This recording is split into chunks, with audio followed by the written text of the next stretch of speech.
Okay, we want to look at the instructions for your signature assignment. Now, I know in the course calendar, I believe the date for it being due is October the 16th, which I think is this week. So we are not going to follow that date. We're going to push that date back, and I will let you know sometime in the near future what that date will be. But for now, let's go ahead and look at the instructions.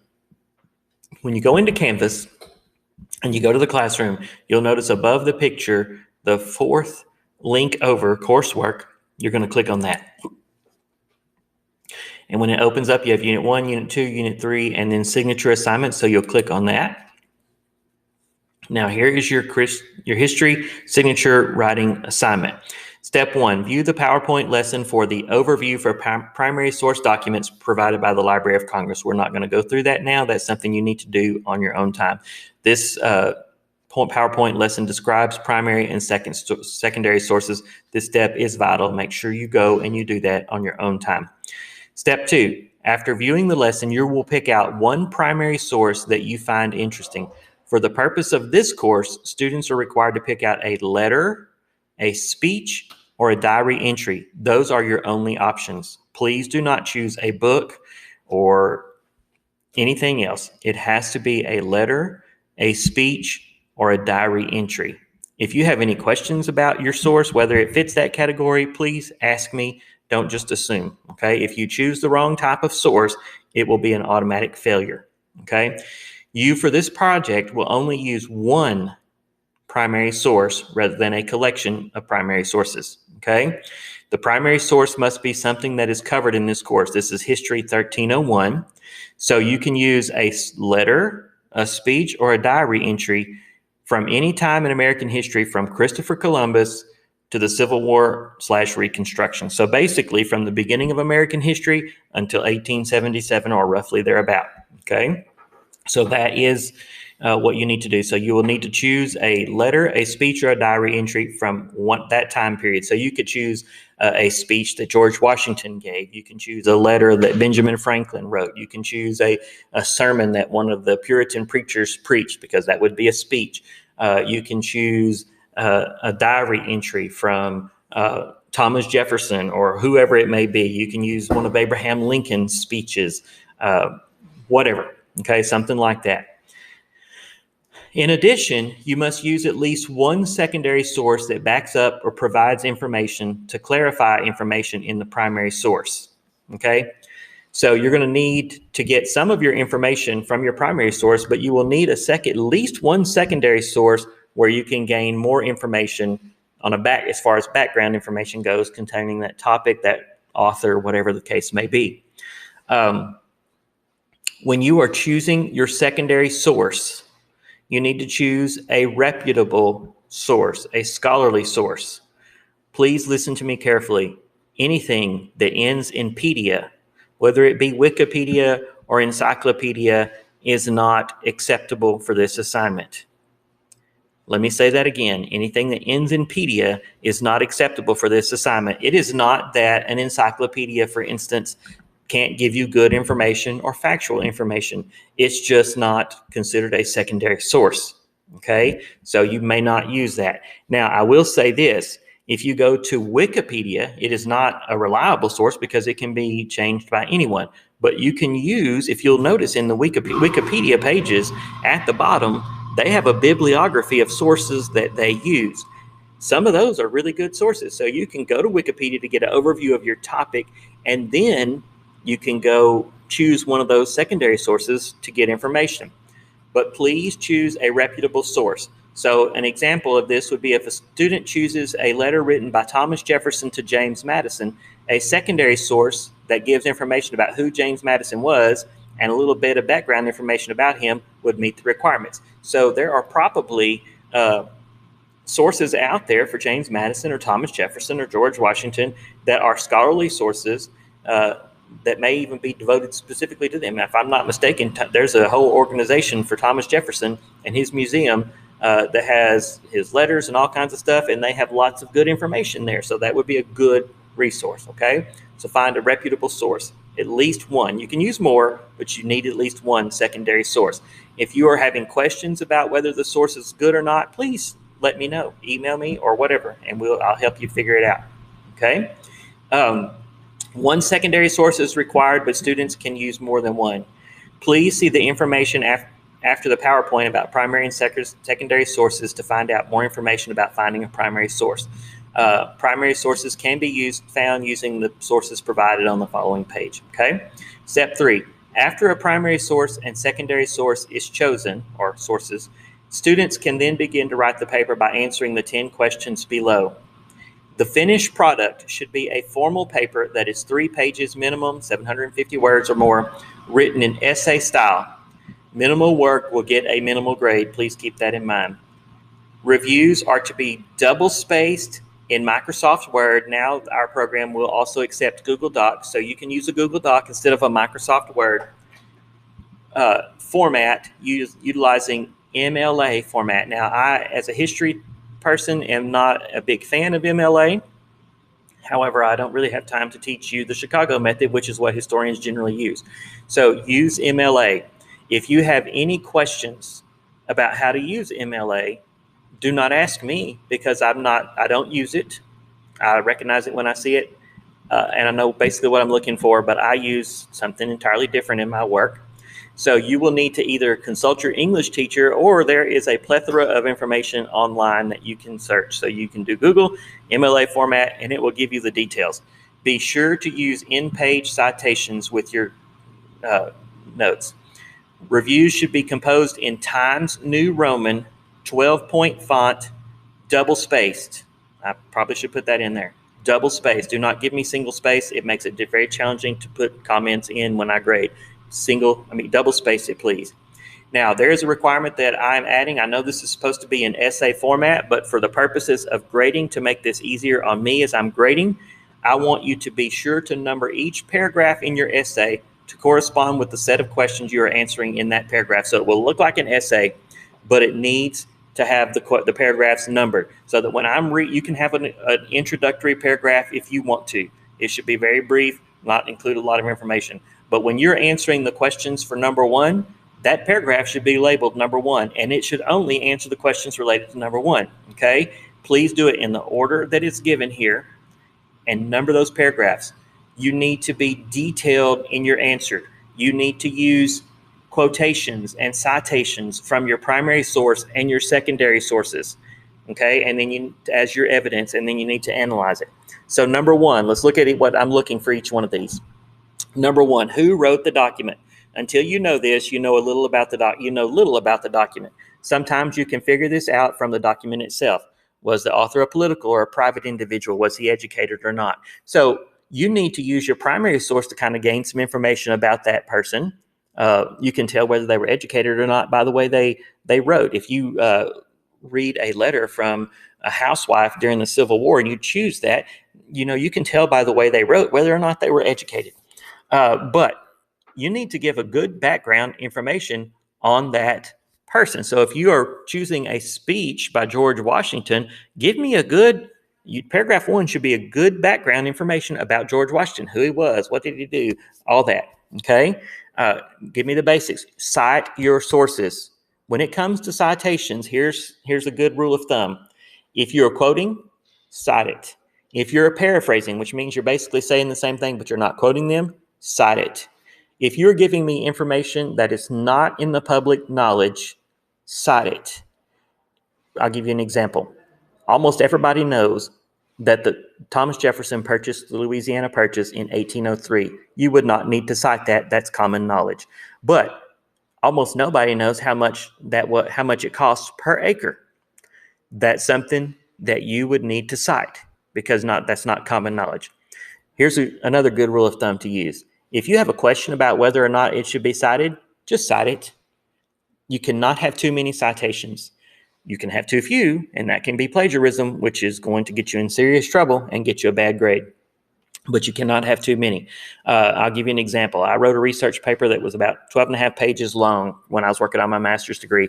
In that research paper, I had nearly 80 citations just in those 12 pages. So that's a lot. That's about 7 pages, almost 6-7 pages per citations per page.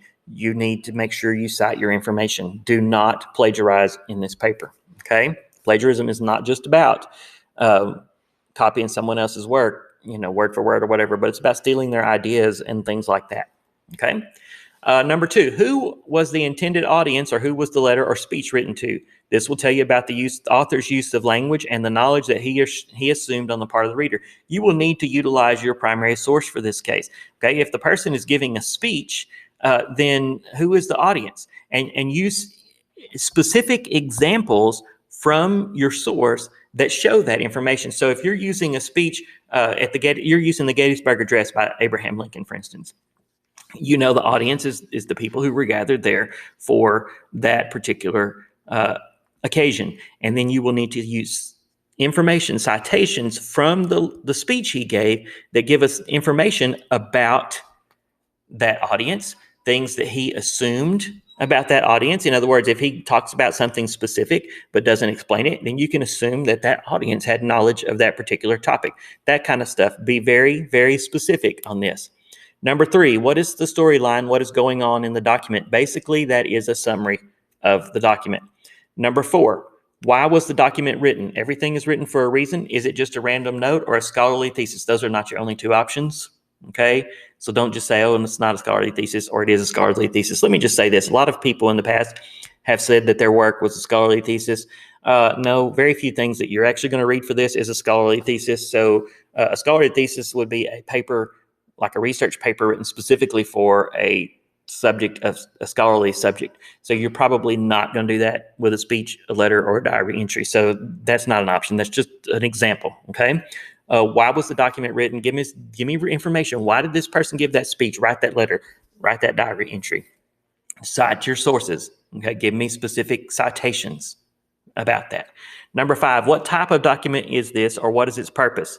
A newspaper article is different than a diary. Thus, one can expect to extract different kinds of information from different kinds of documents. A private letter to a friend is very different from a political letter written to discuss governmental matters. Again, use information from your primary source to answer these types of questions.